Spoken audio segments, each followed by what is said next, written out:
So I want to run you through in Pyget the use of Thalwegs. So Thalweg is simply the deepest part of the channel, and you can do a simple Google search and you get a whole bunch of pictures, and it's just showing you that deepest part of the channel. It's typically delineated as a line, and so in this particular example here, you can see that the line, and this tells us a lot, is not always it differs from the center line because it's following wherever the deepest part is, and you often see Thalwegs pushed to the outside bends, right, of these channels, etc., as momentum sort of piles up towards those outside bend. Here's another sort of example. So we use Thalwegs in the geomorphic unit toolkit, and they're a really critical input because they're really what allows us to get to classify riffle. The key things that helps define riffles is that the Thalweg has to go up and over the riffle. So riffles are an example of a bar, but they're a special example of a bar that spans the entire channel, and in so doing, it backs up water. And so riffles are convexities in that they are bars or deposits, but they're convex longitudinally and streamwise going down the river. And if you delineate a Thalweg, it comes up and over that that particular feature. And so, but interestingly, in cross section, they tend to be concave because the channel has to go through them. And so delineating riffles, turns out having Thalwegs really helps us. Then later on, Thalwegs and different Thalweg types can help us differentiate things. So I'm going to show you an example here from the Logan River.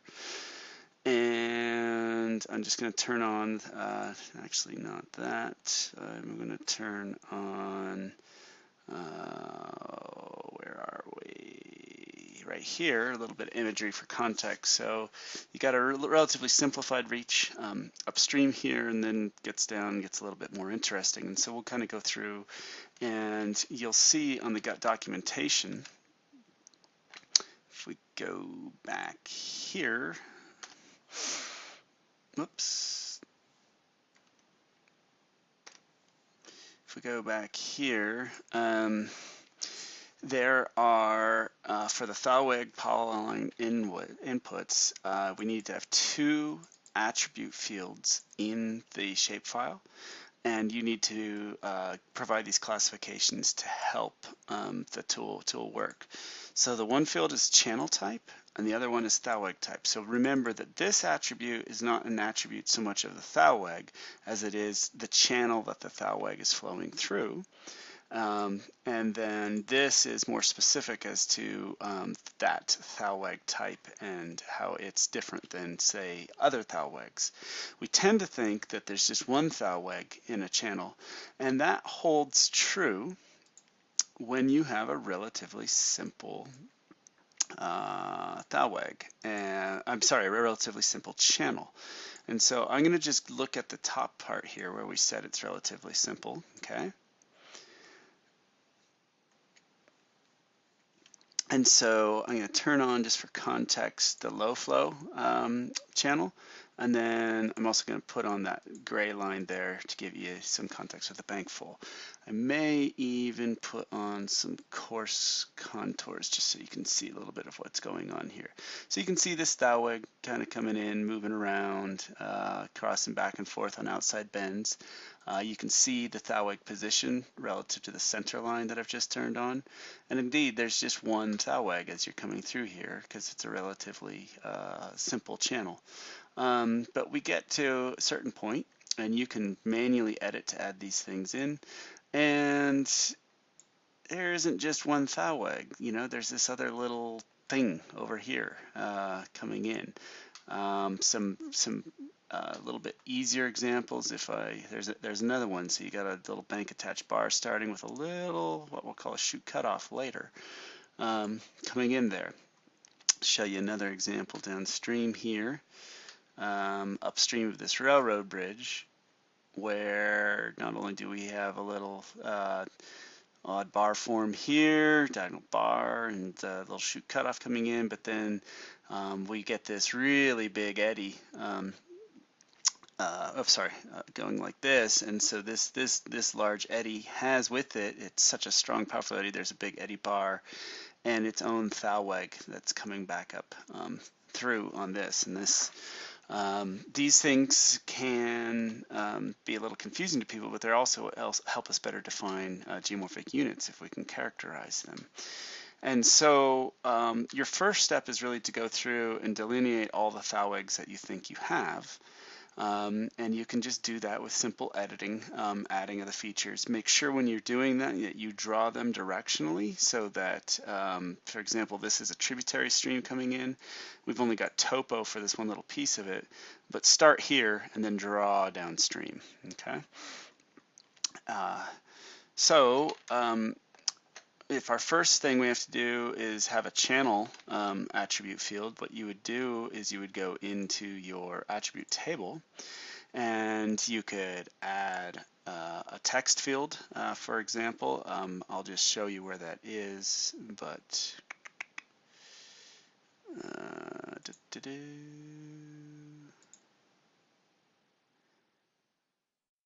oh, that's interesting. Is it because it's because I'm still in an edit session. There we go. Can't add a field inside of an edit session. So add field, and then you could make a text field, and then you could call it channel, and then you would have what I have here. Okay. And so then we're giving it the attribute of what type of feature it is. And so I've already got this same layer that I've symbolized with the what we'll call channel types. I should just change these so that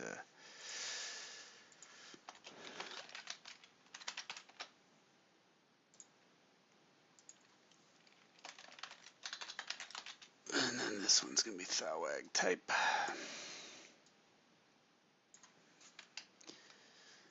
Okay. And so I'm going to simplify what we're looking at here just to help. I'm going to turn off a few of these layers. Okay. And so what you see here on the top, there's just clearly just one channel coming through, and even where I have these other little Thalwegs, these are all in the main channel. So notice that these are all getting classified as main. Now here I've got this little tributary coming in, and so that's classified there as a tributary, right? And then down here it gets interesting. So the main channel, the channels are now splitting around islands. So the main channel is coming through like so, okay? And then we have everything else. These are channels that split around around islands are secondary, and then we come back, everything joins together, and then we've got just main channel below. So again, this is a classification not of the Thalwegs, but of the channels that the Thalwegs exist within. Now we've got a couple of oddities up here, and if to understand them, we need to first go to this, and so we have tributary, main, back, and secondary, which is the three that we've talked about. Now a backwater channel type is one that is returning to a main or secondary channel from the floodplain. And in this particular survey, we don't have great floodplain topography that we've included, but we do have a clear delineation of the bankfall. And so technically this is floodplain, and technically this is floodplain. Someone could argue, well, maybe this shouldn't, but if I go with this definition here, this is technically return flow, could be from some of this inundation up here, of a channel that's out here and comes in. Now, I think in this case, you could probably get away with just calling these what they are with these, but that's a nice example to think about, and how you make the call does matter for what some of the units get interpreted as. Okay, so that's looking at channel type. Now if instead we look at the Thalweg type, we have here a number of Thalweg types. So main is the Thalweg of the main channel. It's the main Thalweg of the main channel versus an anabranch is the main Thalweg of any of your secondary channels. So if we were to go through, of course we have this guy that is, in this case right here, it's this main. So it's this blue main channel, and we can see that going, all the way up. And so this is the main Thalweg of the main channel coming all the way through. Now, by contrast, we can see there's places where we've got these little orange guys, and so those orange guys are our shoot cutoffs. A lot of these are shoot cutoffs that don't go the whole way, but here's a shoot cutoff that actually has the separation all the way because the diagonal bar in this case is fully detached. Okay, and then we end up with some. There's only one example in this particular area of a braid, and so here is a diagonal bar. That is the shoot cutoff, and then you have diagonal flow over the top of the bar, and the diagonal flow over the top of the bar is what's creating a shoot. Instead of a shoot cutoff, this is a dissecting shoot, and so that is an example of a braid. And let's see, then we've got a couple of those, return flows, if you want to call them that, coming off. And that's, here's another big eddy, and so that's a split flow in this case. So that pretty much is how we've differentiated. Now it's important that you get the spelling and the case exactly right for the code to work. But once you have that, then this should symbolize, this should be ready to go as an input into GET. All right, that's it.